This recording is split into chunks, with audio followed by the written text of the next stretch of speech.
Amir Adibi of Patentlawyer.io, and I just studied In Re NuVasive, decided by the Federal Circuit on May 31st, 2017. Today, I'm going to give you a general overview of the case, including the reasoning behind the court's decision. The main takeaway from this case is that for claim construction purposes, it is improper for an expert to construe a claim in the context of the expert's own prior art patent. In this case, the expert should have considered the claim term lateral in the context of the patent at issue. Let me first begin by giving you the background of the case and how it reached the Federal Circuit. NuVasive is a San Diego-based medical device company, and it's focused primarily on transforming spine surgery by providing technology to surgeons to approach procedures in the least disruptive way possible. At issue in the case is NuVasive's U.S. patent number 8016767 filed in 2007. The 76 patent describes and claims surgical methods for inserting a spinal fusion implant along the lateral transpsoas path to the spine.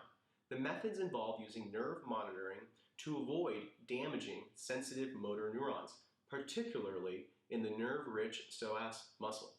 NuVasive asserted the 76 patent against Medtronic, and Medtronic filed a petition for an inter-party review. After conducting the review, the board held all the claims in the IPR to be unpatentable for obviousness under Section 103. In this appeal, NuVasive challenged the board's construction of the claim phrase lateral transpsoas path, focusing on the term lateral. NuVasive also challenges the board's finding of a motivation to combine the prior art references and its treatment of objective indicia evidence, including commercial success, industry praise, and other non-prior art considerations. The Federal Circuit vacated and remanded the matter, holding that the board's claim construction was incorrect. Let's look into how the Federal Circuit came to this conclusion.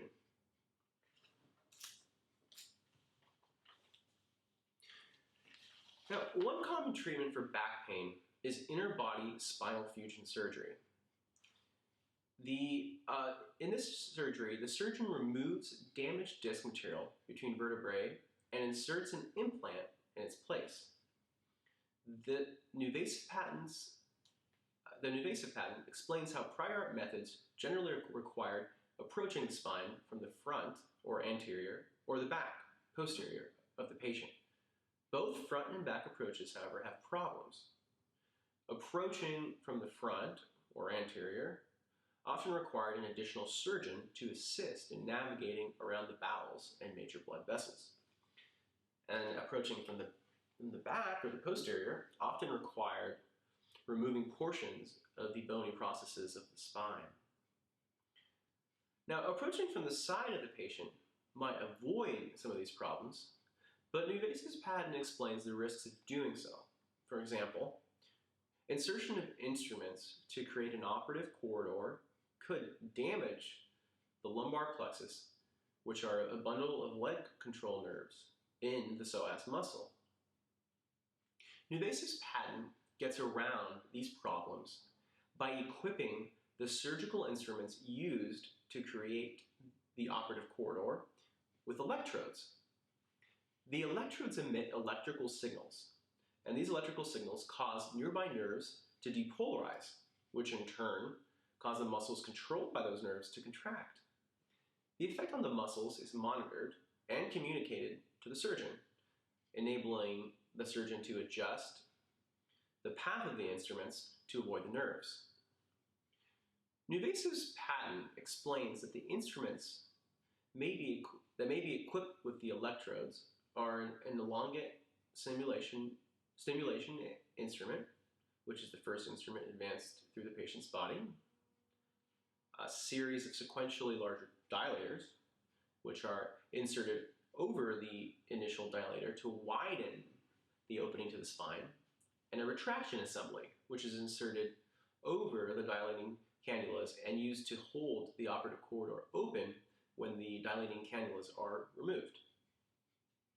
Claim 1 generally claims a method of accessing a surgical target site and recites inserting a nerve-sensing elongated stimulation instrument along the lateral transpsoas path to the lumbar spine.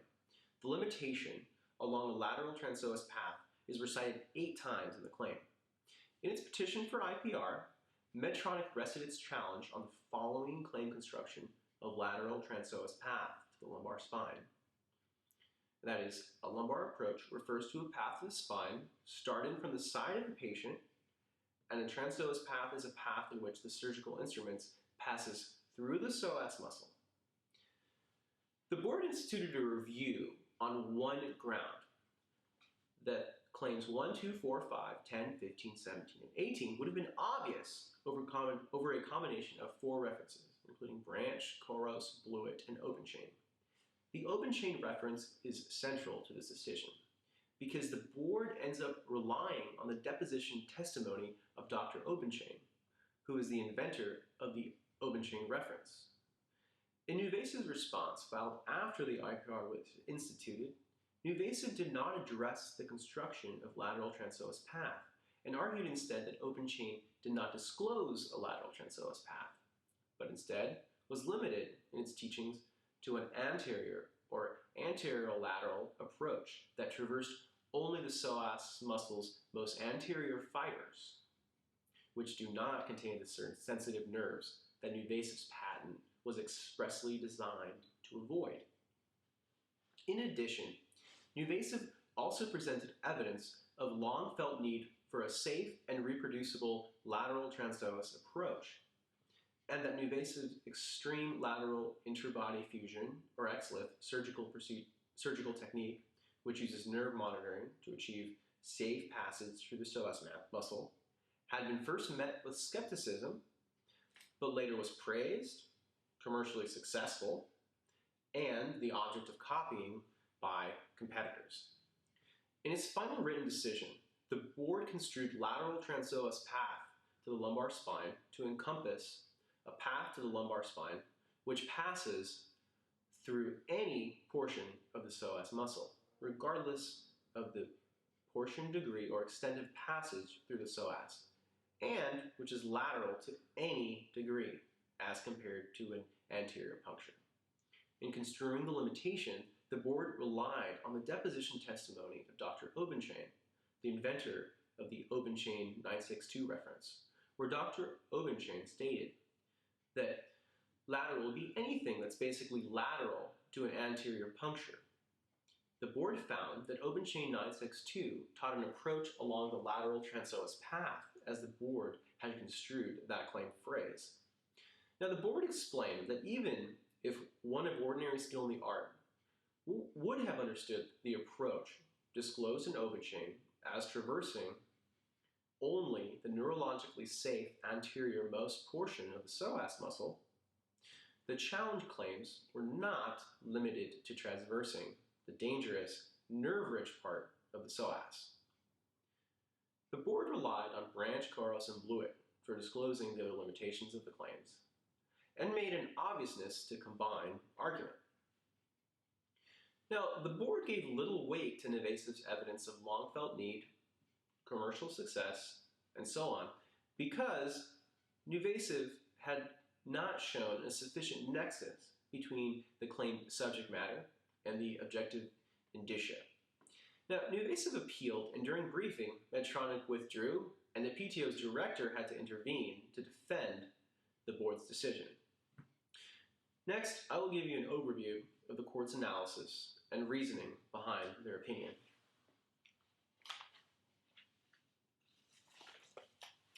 On appeal, NuVasive argued that the board's construction of lateral transpsoas path to the spine was unreasonably broad, and the Federal Circuit agreed. The Federal Circuit reviewed the board's interpretation of Dr. Openchain's expert testimony, which the board relied on in reaching its claim construction. The Federal Circuit reviewed the board's interpretation of Dr. Openchain's expert testimony for reasonableness under the substantial evidence standard. The Federal Circuit found that the board was unreasonable in relying on Dr. Openchain's testimony given in response to questions about the meaning of the word lateral in the context of Dr. Openchain's own prior art patent, as establishing how a person of ordinary skill would have understood lateral when considering the subject of the 767 patent at issue. The Federal Circuit found it clear from Dr. Openchain's testimony surrounding the passage cited by the board that Dr. Openchain's interpretation of lateral was specific to the context of Dr. Openchain's own patent. During testimony, Dr. Openchain maintained that his patent discloses a species of anterior or front approach that does not involve transversing the nerve-rich part of the psoas. During deposition, after quoting from another Openchain patent with a disclosure similar to that of the Openchain reference, NuVasive's attorney asked, and open quote, "And in that context, the term lateral, are you referring to a true lateral or posterolateral?" End quote. And Dr. Openchain answered, open quote, "I'm referring to a puncture that's generally in the lateral direction, in the abdominal wall, not the disc space, but the abdominal wall," end quote. The Federal Circuit pointed out that this exchange indicated that the term lateral could mean different things in different contexts. For example, when Dr. Openchain was asked about the term lateral in the context of NuVasive's XLIF system, Dr. Openchain had a different answer. NuVasive's attorney asked, open quote, "When you say lateral, you're talking about a true lateral?" End quote. Dr. Openchain answered, open quote, "Yeah, you could say 9 o'clock, 3 or 9 o'clock technique. I mean, there may be minor variations in that, but it's basically a lateral approach," end quote. The Federal Circuit determined it was error for the board to interpret Dr. Openchain's statement that lateral meant anything that's basically lateral to an anterior puncture in the context of NuVasive's patent. The Federal Circuit also determined that the board had no meaningful basis for its interpretation. NuVasive's patent does not define lateral and does not specify numerically what range of degrees is covered by the term lateral, but the specification of NuVasive's patent does, however, provide meaningful guidance. NuVasive's patent specification refers to a lateral approach as one that goes through the lumbar plexus nerves. NuVasive's patent specification also distinguishes the lateral approach, shown in the figures, from the posterolateral and anterolateral approaches. All 9 figures of NuVasive's patent that show a path from the surgical incision to the spine depict what amounts to a 3 o'clock or 9 o'clock approach to the spine. NuVasive's patent indicates the proper scope of lateral is more restrictive than the board's interpretation, which covers any approach. The Federal Circuit stated that the board's construction of the term lateral seemingly drains the term of meaning in the claim phrase. The Federal Circuit noted that by claiming a lateral transpsoas approach, not just a transpsoas approach, NuVasive must be taken to have limited its claim beyond what a transpsoas approach would cover. The Federal Circuit held that the broadest reasonable interpretation is an approach to the lumbar spine that 1, approaches from the patient's lateral aspect or side, and 2, goes through the psoas muscle. The Federal Circuit did not address the board's finding of motivation to combine or its treatment of NuVasive's objective evidence of non-obviousness. The Federal Circuit ended up remanding to the board to apply the proper, broadest reasonable construction. The objective of this video is to give you a general overview of the case without injecting my own biases into the opinion. But if you wish, please argue the merits of the case in the comments section below. If you are interested, the opening brief, answer brief, and reply brief are all available for download in the link below. Feel free to submit your comments as well. Thank you for watching.